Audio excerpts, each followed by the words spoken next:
जय हिंद दोस्तों, यूपीटीपीएससी एएनएम की तैयारी का आज 9th वीडियो है। आज की इस वीडियो में मैं वैक्सीनेशन टॉपिक के सभी इम्पॉर्टेंट क्वेश्चन के विषय में बात करूंगा जो कभी न कभी किसी न किसी एग्जाम में अवश्य पूछे गए हैं और आपके एग्जाम के लिए भी यह मोस्ट इम्पॉर्टेंट क्वेश्चन रहने वाले हैं। और उसके साथ साथ मैं आपको बता दूं, वैक्सीनेशन टॉपिक का थ्योरी सेक्शन पहले ही कंप्लीट कराया जा चुका है। 2 वीडियो में आपका थ्योरी सेक्शन कंप्लीट है। उन दोनों वीडियो को आप देख लीजिए, आपके अंदर एक समझ विकसित हो जाएगी कि वैक्सीनेशन क्या होता है, कैसे होता है, कब कौन सी वैक्सीन दी जाती है, किस बीमारी के लिए कौन सी वैक्सीन दी जाती है, आपका जन्म के समय कौन सी वैक्सीन दी जाती है, 6 मंथ बाद कौन सी वैक्सीन दी जाती है, बूस्टर कब लगाया जाता है। सारी जानकारी आपको उन 2 वीडियो को देखने के बाद हो जाएगी। और उसके बाद आप इस वीडियो को देखिएगा, आप देखेंगे कि सभी सवालों के जवाब आप स्वयं देते चले गए हैं। तो आपके लिए बहुत ज़्यादा इंपॉर्टेंट रहने वाला है वैक्सीनेशन टॉपिक। और इससे संबंधित जो मैंने आपको 3 वीडियो दिया है, वो यदि आप तीनों वीडियो को देख लेते हैं, 2 आपका थ्योरी सेक्शन का, 1 आपका आज का वीडियो, तो मैं पूरी गारंटी लेता हूं कि एक भी क्वेश्चन आपका वैक्सीनेशन से नहीं छूटेगा। आप आसानी से सभी सवालों के जवाब देते चले जाएंगे। और आज के वीडियो से आप देखेंगे आपके एग्जाम में डायरेक्ट यहां से क्वेश्चन पूछे जाएंगे। देखिए, अब प्रश्न की तरफ बढ़ते हैं और आपके जो सवाल है उसकी तरफ बढ़ते हैं। देखिए, अगर आपको किसी भी सवाल का जवाब पता होगा तो आप कमेंट सेक्शन के माध्यम से ज़रूर बताइएगा। अगर नहीं पता है तब भी कोई दिक्कत नहीं है, मैं बताने के लिए हूं। और आपको पता होने के बाद आप कमेंट अवश्य कीजिएगा। देखिए, सबसे पहला सवाल आपके सामने है जो हमसे पूछता है कि जो टीकाकरण है इसके जनक कौन है। यह सवाल आपसे कई तरीकों से पूछ सकता है। आपसे पूछा जा सकता है फादर ऑफ वैक्सीनेशन, आपसे पूछा जा सकता है टीकाकरण के पिता कौन है। किसी भी तरीके से आपसे यह सवाल पूछा जा सकता है। और आपके ऑप्शन इसमें रहने वाले हैं। पहला ऑप्शन आपका है जेम्स स्मिथ, दूसरा ऑप्शन आपके सामने है एडवर्ड जेनर, तीसरा ऑप्शन है आपका टेसी थॉमस, चौथा ऑप्शन है आपके सामने क्यूरी। देखिए, आप इस सवाल का जवाब दीजिए। अगर आपको पता है तो कमेंट सेक्शन के माध्यम से, नहीं पता है कोई दिक्कत नहीं। आप देखेंगे कि एक ही सवाल से मैं कम से कम 3 या 4 सवाल आपके सामने दूंगा। देखिए, अब इसका सही उत्तर हम बताते हैं आपको। इसमें अगर हम देखें तो एडवर्ड जेनर ऐसे हैं जिनको टीकाकरण का जनक कहा जाता है। अब क्यों कहा जाता है इसके विषय में ही हम देख लेते हैं। देखिए, एडवर्ड जेनर जो थे वो सबसे पहले जो आपका चेचक है, क्या है, सबसे पहले चेचक के लिए एक वैक्सीन बनाई थी। और आपसे यह भी पूछा जा सकता है कि एडवर्ड जेनर ने अपनी पहली वैक्सीन कौन सी बनाई थी, तो आपका जवाब क्या होगा, चेचक। आपसे यह भी पूछा जा सकता है कि एडवर्ड जेनर ने चेचक जो वैक्सीन है वो कब बनाई थी। अगर आपसे कब पूछा जाता है तब भी आप उसका जवाब दे सकते हैं, 1798 में। अब यह जो ऑप्शन 1798, ये किसी किसी बुक में आपको 1796 भी मिल सकता है, लेकिन जो ज़्यादा सही है वो 1798 है। देखिए, आप एक ही सवाल से आप 3 सवालों का जवाब दे पाए हैं। सबसे पहला आपका सवाल आपके सामने ये आया था कि टीकाकरण जो है उसके पिता कौन है, तो एडवर्ड जेनर है।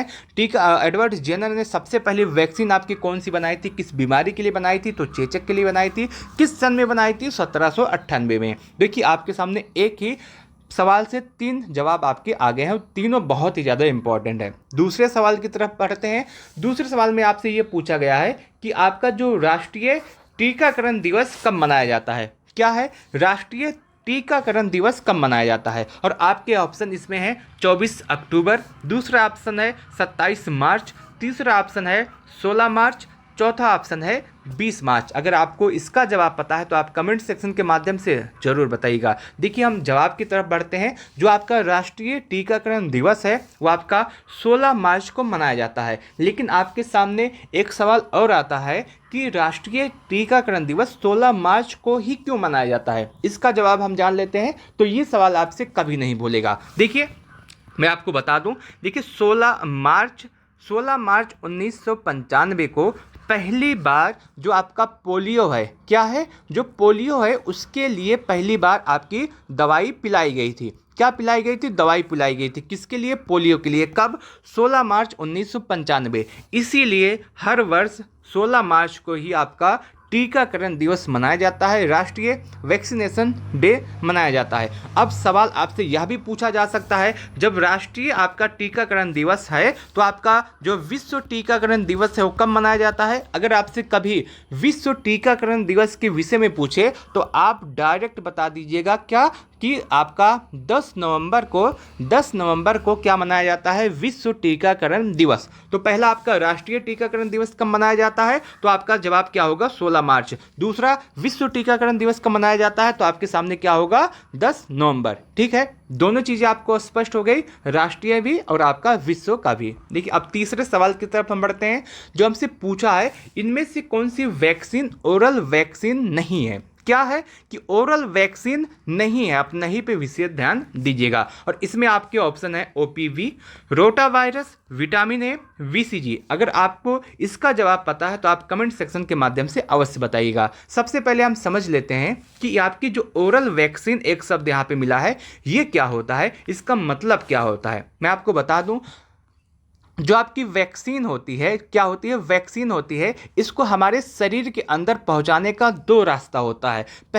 पहला आपका इंजेक्शन के माध्यम से, आपको पता होगा इंजेक्शन के माध्यम से कोई दवाई हमारे शरीर के अंदर पहुंचाई जाती है, और दूसरा आपका क्या होता है, ओरल यानी कि मुख के माध्यम से। तो जो वैक्सीन आपकी, जो दवाई आपकी ओरल यानी कि हमारे मुख के माध्यम से हमारे शरीर के अंदर पहुंचाई जाती है उन्हें ओरल वैक्सीन कहते हैं। तो आप यहाँ से समझ सकते हैं ओरल का मतलब है कि जो वैक्सीन हमारे मुख के माध्यम से हमारे शरीर के अंदर प्रवेश कराई जाती है उन्हें हम ओरल वैक्सीन कहते हैं। अब इसके बाद अब इसका जवाब हम देते हैं कि ओरल वैक्सीन तो हमें पता चल गया है कि क्या होती है, लेकिन अब इनमें से कौन सी ओरल वैक्सीन है और कौन सी नहीं है ये हमको बताइए, इसको हमको कैसे पता चलेगा। देखिए मैंने आपको पहले ही बताया है कि आप जो है ORA ये 3 शब्द याद कर लीजिए, आपको ओरल वैक्सीन पता चल जाएगा। क्या याद करना है, ORA। अब आपके दिमाग में एक सवाल ये आएगा कि ORA क्या होता है। देखिए O से मतलब होता है कि आपका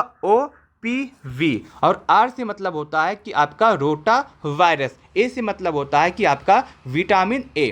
ये जो 3 वैक्सीन है, ये जो वैक्सीन होती है ये ओरल वैक्सीन है, ये मुख के माध्यम से हमारे शरीर के अंदर पहुंचाई जाती हैं। OPV का मतलब क्या होता है, जो आपकी पोलियो की खुराक होती है, जो पोलियो की दवाई होती है, जो पोलियो का वैक्सीन है उसे OPV कहते हैं। आप यहाँ से इसको समझ सकते हैं कि O से मतलब होता है ओरल, P से मतलब होता है पोलियो, V से मतलब होता है वैक्सीन। OPV का मतलब होता है ओरल पोलियो वैक्सीन। उसके बाद आपका रोटा वायरस है, ये भी मुख के माध्यम से होता है, और विटामिन जो A है ये भी मुख के माध्यम से होता है। देखिए आप ORA याद कीजिए, इसके बाद आपके सामने जितना भी ऑप्शन है उसको आप क्लिक कर दीजिए, आपका किसके माध्यम से, इंजेक्शन के माध्यम से। तो इसमें हम देखें तो आपका OPV है, रोटा वायरस है, विटामिन A है, ये 3 चीज़ जो आपका है ये ओरल के माध्यम से है, और VCG का जो टीका होता है वो इंजेक्शन के माध्यम से लगाया जाता है। OPV का जो आपका है, OPV जिसे हम पोलियो की खुराक कहते हैं, ये इसमें अगर हम देखें तो इसमें आपका 2 बूंद दी जाती है, 2 बूंद जिंदगी की, आपने देखा होगा। रोटा वायरस में 5 बूंद पिलाया जाता है। आप यहाँ से ये भी याद कर सकते हैं कि OPV की कितनी खुराक दी जाती है, 2 बूंद, और रोटा वायरस का कितना दिया जाता है, तो 5 बूंद। ठीक है, आपका जो सवाल नंबर तीसरा है यहाँ से आपने देखा होगा काफ़ी चीज़ें आपकी क्लियर हो गई होंगी। अब चलते हैं सवाल नंबर 4 की तरफ। सवाल नंबर जो 4 है ये हमसे पूछा है कि WHO के द्वारा भारत को पोलियो मुक्त घोषित कब किया गया था। देखिए आप यहाँ से देख सकते हैं कि हमसे पूछा क्या है, पोलियो मुक्त घोषित कब किया गया था, ये हमसे पूछा है, और एक शब्द हमारे सामने आया है WHO।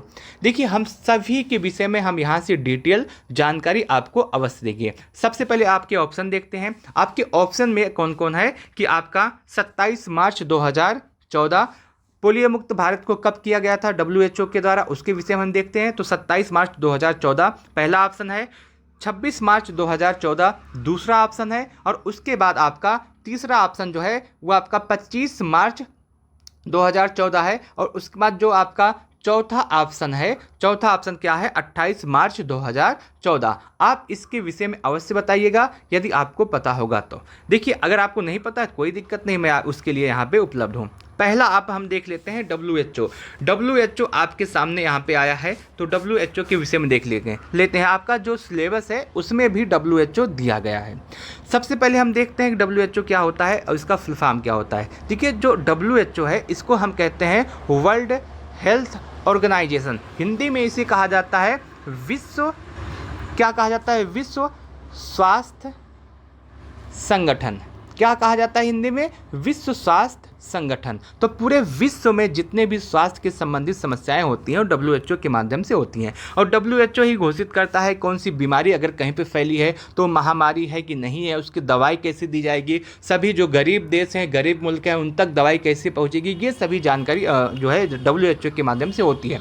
अब सवाल ये आता है कि WHO की स्थापना कब की गई थी। देखिए, WHO की स्थापना के विषय में अगर हम देखें तो जो आपका WHO है उसकी स्थापना 7 अप्रैल, कब, 7 अप्रैल 1948 को की गई थी। पहला चीज़ यहाँ से स्पष्ट होता है कि जो WHO है उसकी स्थापना कब की गई थी, तो 7 अप्रैल 1948 को की गई थी। और इसी में जो 7 अप्रैल है, इसी वजह से जो 7 अप्रैल है उसको आपको विश्व स्वास्थ्य दिवस मनाया जाता है। इसी 7 अप्रैल को क्या मनाया जाता है, विश्व स्वास्थ्य दिवस। और इसका जो मुख्यालय है, इसका जवाब आप कमेंट सेक्शन के माध्यम से अवश्य देंगे। WHO का जो मुख्यालय है इसका जवाब आप कमेंट सेक्शन के माध्यम से अवश्य देंगे। मैंने WHO पे एक कंप्लीट वीडियो बनाई है, आप जाकर के देख सकते हैं।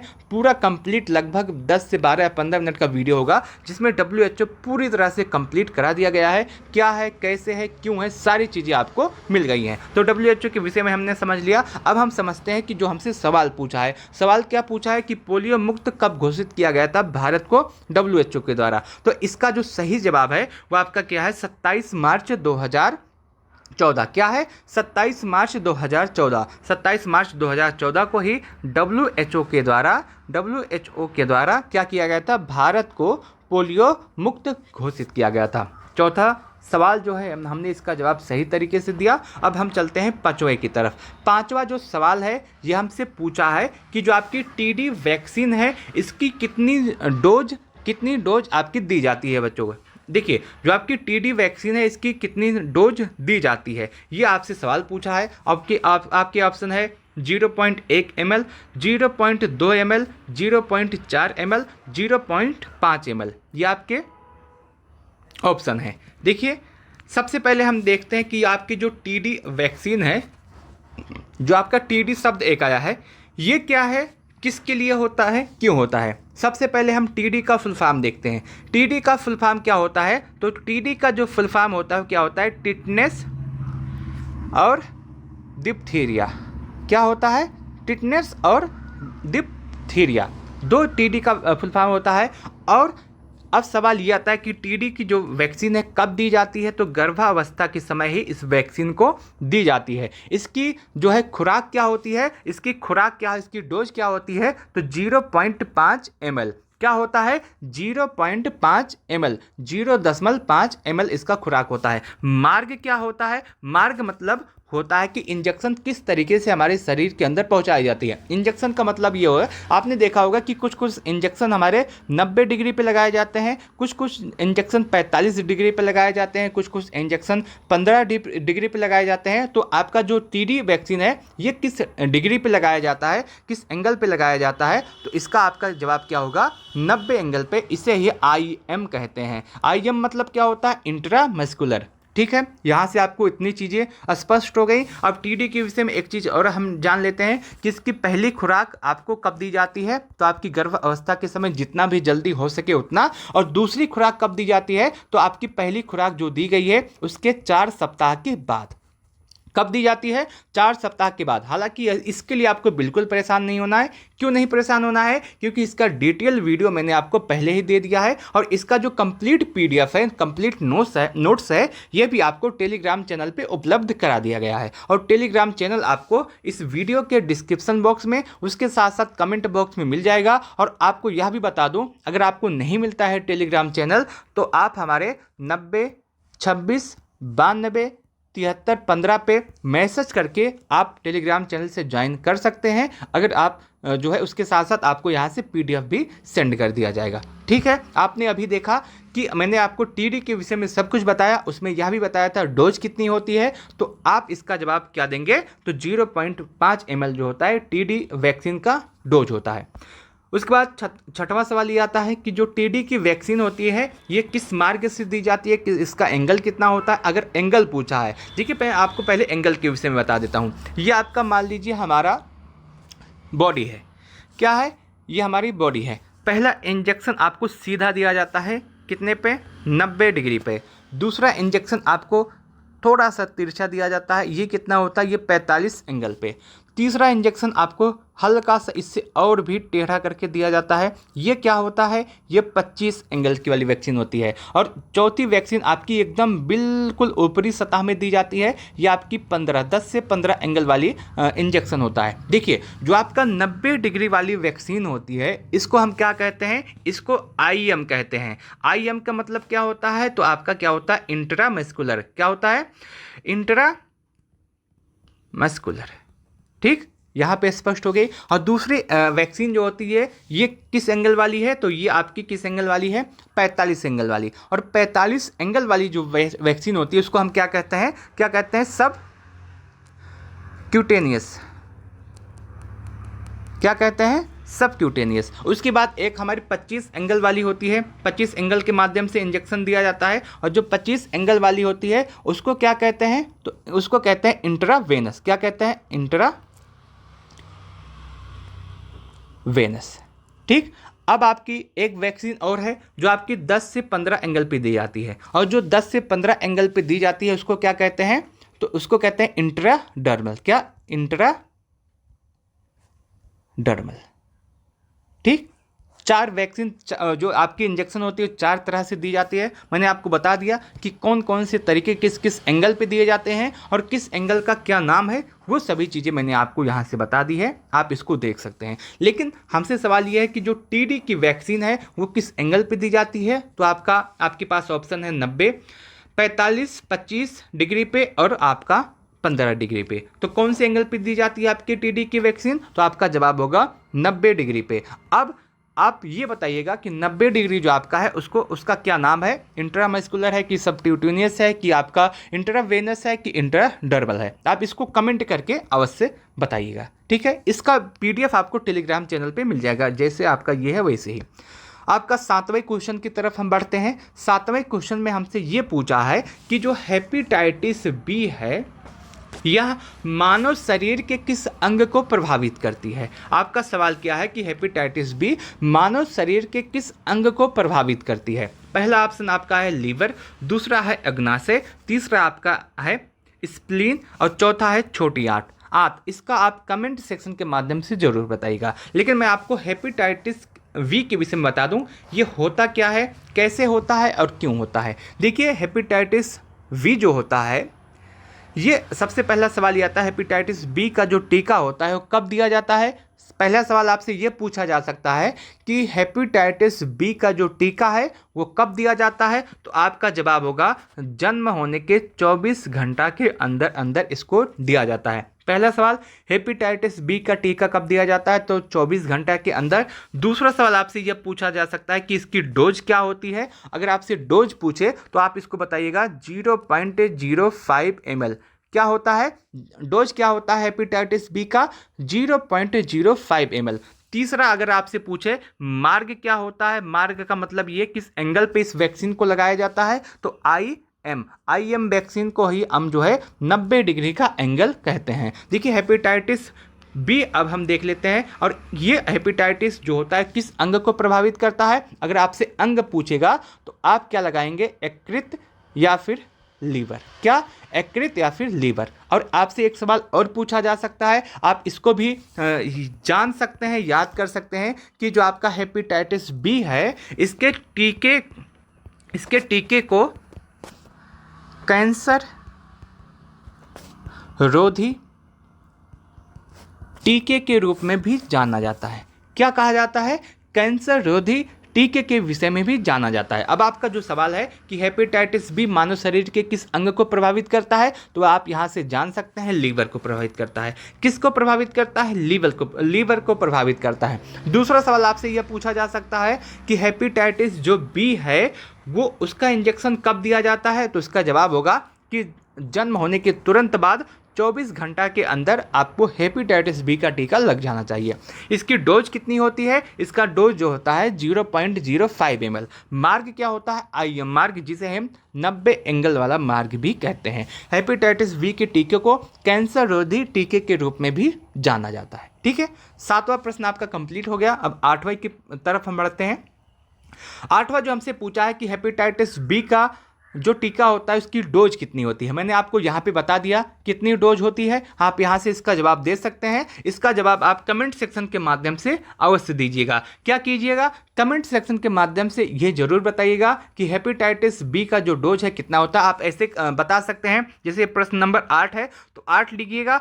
8 के बाद आप लिखिएगा कि इसका आंसर क्या होता है। मान लीजिए इसका आंसर 0.5 है, इसको अवश्य लिखिएगा। और इसके साथ साथ इसका जो किस एंगल पे ये वैक्सीन दी जाती है आप उसको भी लगाइएगा, 90 एंगल पे या 45 एंगल पे या आपका 25 पे या 15 पे। इसका जवाब भी आप कमेंट सेक्शन के माध्यम से अवश्य दीजिएगा। देखिए 8वां प्रश्न हो गया। अब 9वें की तरफ बढ़ते हैं। 9वें प्रश्न में हमसे ये पूछा है, क्या पूछा है? 9वें प्रश्न में हमसे ये पूछा है कि BCG टीका किस रोग से बचाव करता है। क्या पूछा है कि जो BCG का जो टीका है वो किस रोग से हमारी बचाव करता है। पहला ऑप्शन है चेचक, दूसरा ऑप्शन है डिप्थीरिया, तीसरा है तपेदिक, चौथा है टाइफाइड।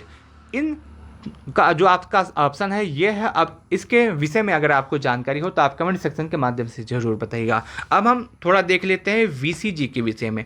क्या देख लेते हैं? VCG के विषय में। VCG क्या होता है, कैसे होता है, क्यों होता है? देखिए जो आपका VCG का जो टीका होता है वो किस बीमारी के लिए दिया जाता है? सबसे पहला सवाल यही आता है, किस बीमारी के लिए दिया जाता है? तो टीबी के लिए दिया जाता है। किसके लिए दिया जाता है? टीबी के लिए दिया जाता है। टीबी को ही हम क्या कहते हैं? क्या कहते हैं? तपेदिक। क्या कहते हैं? तपेदिक कहते हैं। अब आपसे सवाल ये पूछा है कि इसकी जो डोज है वो कब क्या है। BCG का जो टीका है इसकी डोज कितनी होती है? देखिए BCG का जो टीका होता है जब बच्चों का जन्म होता है, क्या होता है? बच्चों का जन्म होता है। जन्म होने के समय जो इसका टीका होता है वो 0.05 ml होता है। लेकिन किसी कारणवश आपको जन्म के समय इस टीकों को नहीं दे पाए और उसके 1 माह के बाद देते हैं। कब देते हैं? 1 माह के बाद देते हैं। तो इस जो टीका होता है इसका डोज बढ़ जाता है। अब कितना हो जाता है? तो 0.1 ml हो जाता है। ठीक, यहाँ से 2 चीज़ें आप स्पष्ट हो गई। इसका मार्ग क्या होता है? इसका मार्ग जो होता है ID होता है। ID का मतलब इंट्राडर्मल, जिसे हम 10 से 15 एंगल वाला मार्ग भी कहते हैं। ठीक है, सारी चीज़ें यहाँ से स्पष्ट होगी। एक बार हम फिर से देख लेते हैं। जो आपका VCG का जो टीका होता है सबसे पहला सवाल यही आता है कि वो किस बीमारी के लिए दिया जाता है। तो आप इसका जवाब देंगे टीबी के लिए। टीबी मतलब क्या होता है? तपेदिक। तो आपका पहला जो आपका सवाल था इसका जवाब तो यहाँ से मिल गया। दूसरा कि जो आपका VCG का जो टीका है इसकी डोज कितनी होती है। तो बच्चों के जन्म के समय यह टीका दिया जाता है। जन्म के समय इसका जो डोज होता है 0.5 ml होता है। लेकिन जन्म के समय किसी कारणवश यह टीका नहीं हो पाता है। अगर 1 माह के बाद यह टीका आप देते हैं तो उसकी डोज जो है बढ़ जाती है। बढ़ के कितना हो जाती है? तो 0.1 ml हो जाती है। मार्ग कौन सा है? ID। और इसे ही हम क्या कहते हैं? 10 से 15 एंगल वाला मार्ग कहते हैं। अब आपके सामने हमने ये बता दिया कि यह जो है टीबी के लिए है, तपेदिक के लिए है। तो आपके सामने आपसे यह भी सवाल पूछा जा सकता है कि जो टीबी है इसका दिवस कब मनाया जाता है? टीबी दिवस कब मनाया जाता है? क्या टीबी डे कब मनाया जाता है? आपसे यह भी पूछा जा सकता है। अगर आपसे पूछा जाए टीबी दिवस कब मनाया जाता है तो आप सिंपल 24 मार्च लिख के चले आइएगा। क्या? 24 मार्च आप लिख के चले आइएगा। तो 9वां जो सवाल था इसका जवाब हमने दे दिया है बहुत ही आसान तरीके से। अब बढ़ते हैं 10वें प्रश्न की तरफ। 10वां जो प्रश्न है ये हमसे पूछा है कि भारत सरकार ने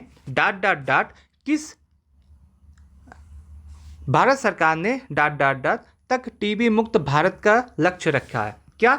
टीबी मुक्त भारत का लक्ष्य भारत सरकार ने कब तक रखा है? देखिए अगर आपका ये होगा कि टीबी मुक्त भारत का लक्ष्य कब तक रखा गया है तो इसका जो सही जवाब होगा वो 2025 होगा। कब तक? 2025 तक। और इसके लिए क्या स्लोगन दिया गया है? अगर स्लोगन की बात करें तो इसके लिए क्या दिया गया है? तो टीबी हारेगा देश जीतेगा। इसका स्लोगन क्या है? देश जीतेगा, टीबी हारेगा, देश जीतेगा। और कब तक लक्ष्य रखा गया है कि 2025 तक भारत को टीबी मुक्त घोषित किया जाएगा। ठीक, इसका जवाब आपने बहुत ही आसानी तरीके से दिया। टीबी दिवस कब मनाया जाता है? मैंने आपको बता दिया है, 24 मार्च को टीबी दिवस मनाया जाता है। टीबी के लिए कौन सी वैक्सीन दी जाती है? बीसीजी की वैक्सीन दी जाती है। डोज कितना होता है? 2 तरीके से होता है। जन्म के समय 0.05 ml, अगर आपका 1 माह के बाद लगता है तो 0.1 ml। ठीक, 11वें प्रश्न की तरफ बढ़ते हैं। 11वें प्रश्न में हमसे ये पूछा कि जो बीसीजी की वैक्सीन है वो किस मार्ग से दी जाती है, किस एंगल पे दी जाती है। अगर आपसे एंगल पूछे तो मैंने आपको अभी बताया था कि इसका एंगल क्या है। आपके ऑप्शन है 90 डिग्री का एंगल, दूसरा 45 डिग्री का, 25 डिग्री का, 15 डिग्री का। इससे पहले मैंने आपको बता दिया है, तो इसका जवाब आप कमेंट सेक्शन के माध्यम से अवश्य दीजिएगा।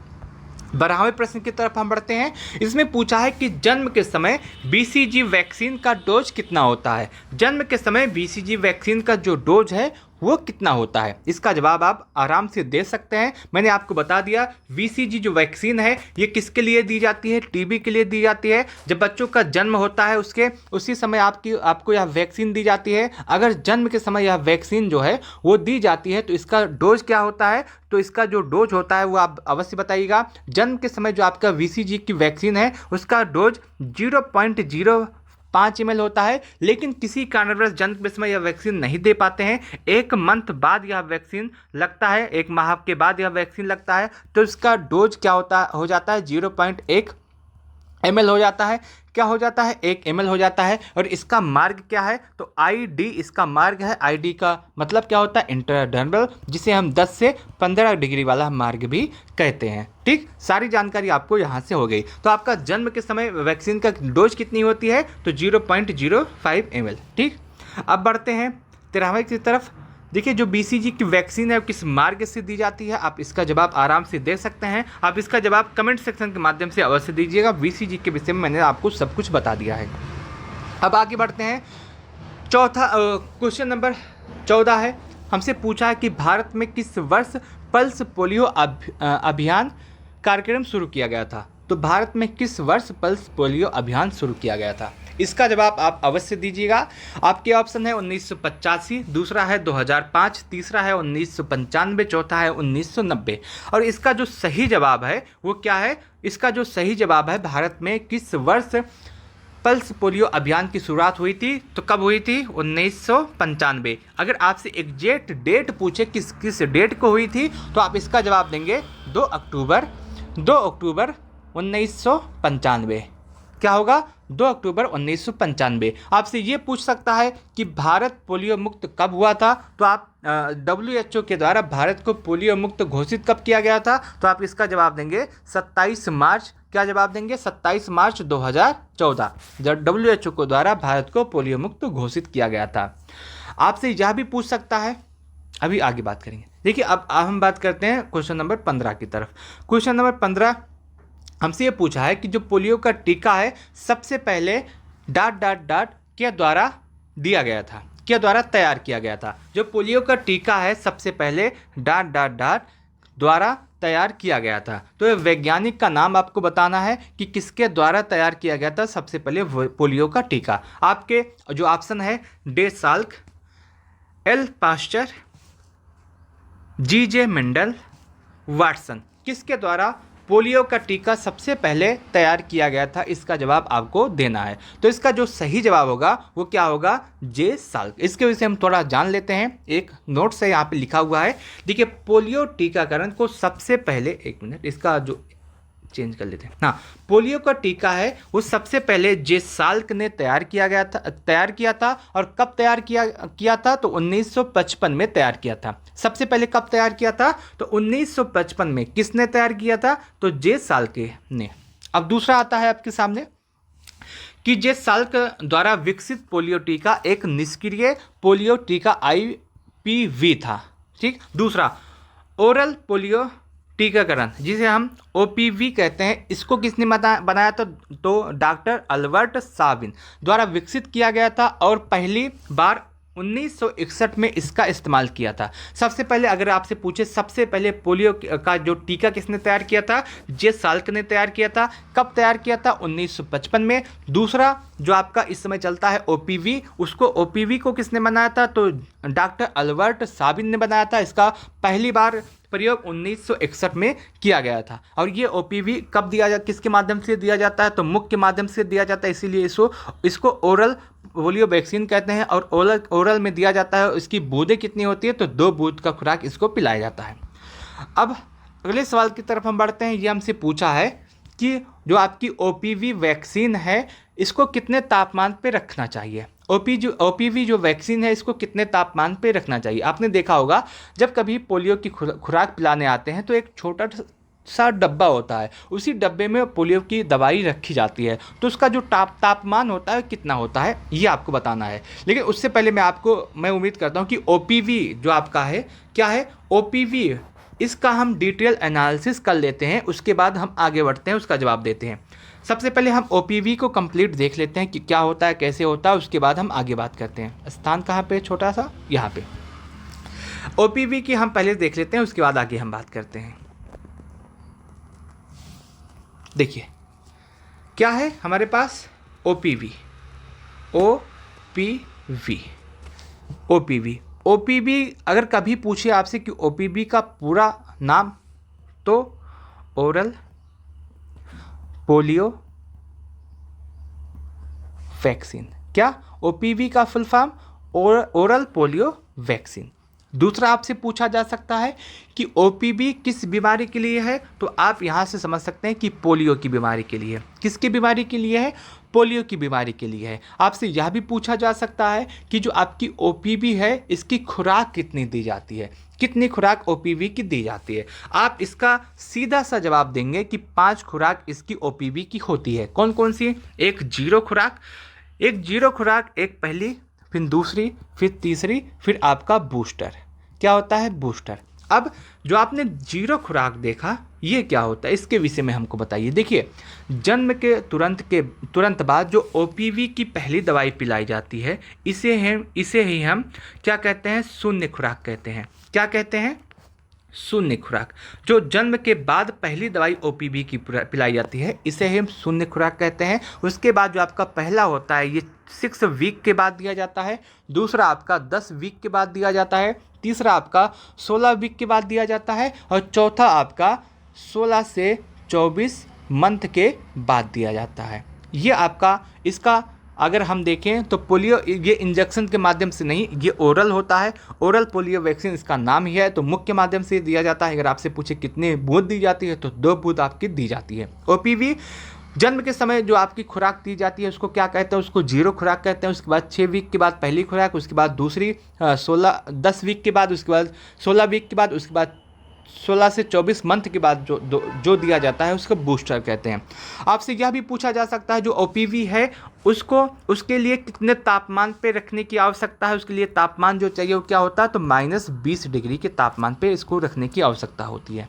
आपसे यह भी पूछ सकता है कि पोलियो जो वैक्सीन है, पोलियो डे पल्स पोलियो अभियान कब शुरू किया गया था।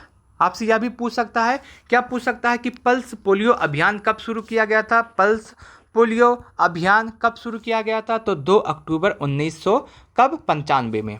ठीक।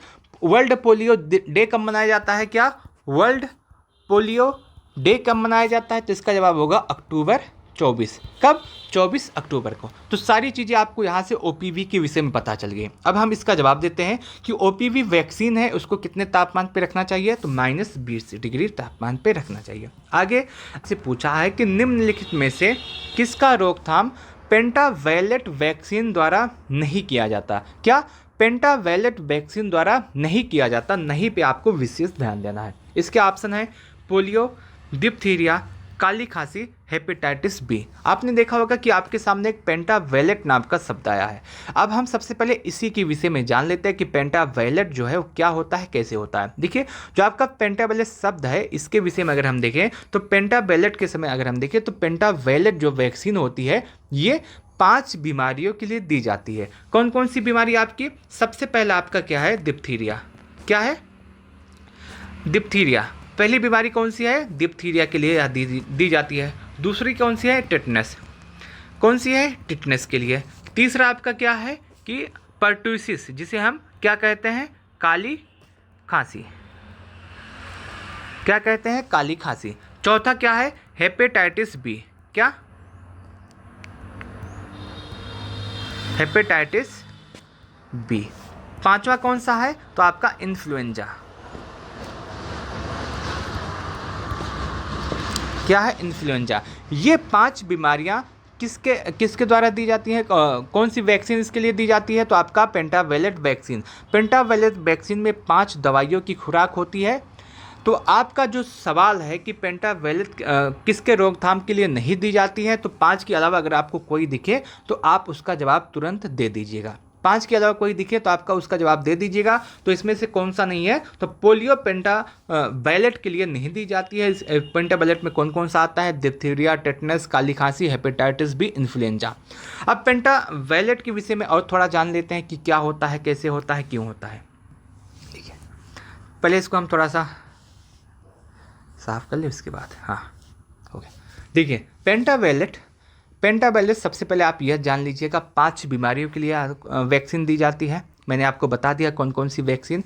इसका जो खुराक होता है, क्या होता है इसका खुराक के विषय में अगर हम देखें तो इसका जो खुराक होता है, फर्स्ट खुराक, सेकंड, उसके बाद थर्ड। पहला खुराक कब दिया जाता है? 6 सप्ताह के बाद। कब? 6 सप्ताह के बाद। दूसरा 10 सप्ताह के बाद। तीसरा 14 सप्ताह के बाद ये खुराक दिया जाता है। अब सवाल ये आता है कि इसका डोज कितना होगा? तो इसका जो डोज होता है 0.5 ml होता है। मार्ग क्या होता है? किस एंगल से यह दवाई दी जाती है? तो IM मार्ग से यह दवाई दी जाती है। तो सारी चीज़ें आप पेंटावेलेट के विषय में समझ गए, किस बीमारी के लिए होती है, कब दी जाती है, खुराक कितनी होती है, ये सारी चीज़ें आप समझ गए। अब बढ़ते हैं 17 की तरफ। क्वेश्चन नंबर 17 में हमसे पूछा है कि खसरे के टीके की पहली खुराक दी जाती है 18 महीने की उम्र में, 12 महीने की उम्र में, 6 सप्ताह की आयु में, 9 महीने की उम्र में। देखिए, आपके पास खसरा आया है। खसरा MR, इसे कहते हैं MR खसरा। अब हम सबसे पहले इसी के विषय में हम जान लेते हैं कि क्या होता है, कैसे होता है। देखिए, खसरा जो होता है इसकी जो खुराक होती है, क्या होती है? खुराक होती है 2 होती है। क्या होती है? 2। एक MR1, एक आपका MR2। MR1 जो होता है ये कब दिया जाता है? 9 से 12 मंथ पे। 9 से 12 मंथ पे। और दूसरा जो MR2 है कब दिया जाता है? 16 से 24 मंथ पे। कब? 16 से 24 मंथ पे। डोज कितना है ये भी पूछा जा सकता है आपके एग्जाम में, तो 0.5 ml। मार्ग क्या है? किस एंगल पे यह दिया जाता है? तो SC सबक्यूटेनियस इसका आप बताएंगे एंगल कौन सा है। और आपको यह भी बता दें कि जो आपका MR वैक्सीन होती है, MR वैक्सीन के साथ ही आपको विटामिन A का भी वैक्सीन दिया जाता है। इसी MR के साथ विटामिन A की पहली डोज होती है। ठीक, आप समझ गए। आपके सामने एक सवाल था कि जो आपका खसरे के लिए पहली खुराक कब दी जाती है, तो यहाँ पे आप देख सकते हैं पहली खुराक कब दी जाती है? 9 से 12 मंथ पे। तो 9 से 12 मंथ आपका ये है, तो यहाँ पे आप सही कर सकते हैं। ठीक, अब आगे बढ़ते हैं। आगे सारे सवाल आपके यहाँ पे समाप्त हो गए। ठीक, अब आप देखिएगा आपने जितने भी बेसिक चीज़ था वैक्सीनेशन टॉपिक से संबंधित, आपने बेसिक चीज़ सीख लिया है, बेसिक चीज़ समझ लिया है। और लगभग बहुत सारे स्टूडेंट, बहुत सारे छात्र, बहुत सारे बहन जितने भी हमारे हैं, सभी ने इसका जवाब बहुत ही आसानी तरीके से दिया है। और जो हमारे पहले के वीडियो को देखे हैं उन्होंने इसका जवाब बहुत ही आसानी तरीके से दिया है। देखिए, अगर आपने जो आपका वैक्सीनेशन टॉपिक है इसका थ्योरी सेक्शन नहीं देखा है, कोई दिक्कत नहीं, आप वीडियो प्लेलिस्ट पे जा करके थ्योरी सेक्शन का वीडियो देख सकते हैं। वैक्सीनेशन का 2 वीडियो है। पहली वीडियो मैंने बताया कि वैक्सीनेशन क्या है, कैसे है, क्यों है। दूसरे में बताया कि कौन सी बीमारी के लिए कौन सी वैक्सीन दी जाती है, कब दी जाती है, कैसे दी जाती है, क्यों दी जाती है। कितनी खुराक होती है, किस मार्ग में दी जाती है, कितना डोज होता है, सारी चीज़ें मैंने उस वीडियो में बता दी हैं, तो आप वहाँ से जा करके देख सकते हैं। अगर इसके अलावा सवाल ये आता है कि इसका PDF हमको कहाँ से मिलेगा, देखिए PDF के लिए आपको बिल्कुल भी परेशान नहीं होना है। हमारा एक टेलीग्राम चैनल है, क्या है, टेलीग्राम चैनल है, जिसका लिंक मैं आपको डिस्क्रिप्शन बॉक्स में, उसके साथ साथ कमेंट बॉक्स में दे दूँगा। आप वहाँ से जा करके अपना PDF डाउनलोड कर सकते हैं और उसके साथ साथ वहाँ से आप पढ़ाई भी कर सकते हैं। दूसरा, अगर आपको टेलीग्राम चैनल नहीं मिलता है, उस दशा में आप 90 26 92 73 15 पे आप मैसेज कर सकते हैं, व्हाट्सअप कर सकते हैं। मैं आपको टेलीग्राम चैनल से ऐड कर दूंगा और उसके साथ साथ आपको PDF भी दे दूंगा। आप सभी ने बहुत ही आराम तरीके से, बहुत ही आसानी से सभी सवालों का जवाब दिया। इस वीडियो को लास्ट तक देखने के लिए आप सबका बहुत बहुत धन्यवाद। अगर आपके कोई भी सवाल है, कोई भी डाउट है, तो आप कमेंट सेक्शन के माध्यम से हमसे पूछ सकते हैं। मैं आपके सभी सवालों के जवाब अवश्य दूंगा। इस वीडियो को लास्ट तक देखने के लिए आप सबका बहुत बहुत धन्यवाद।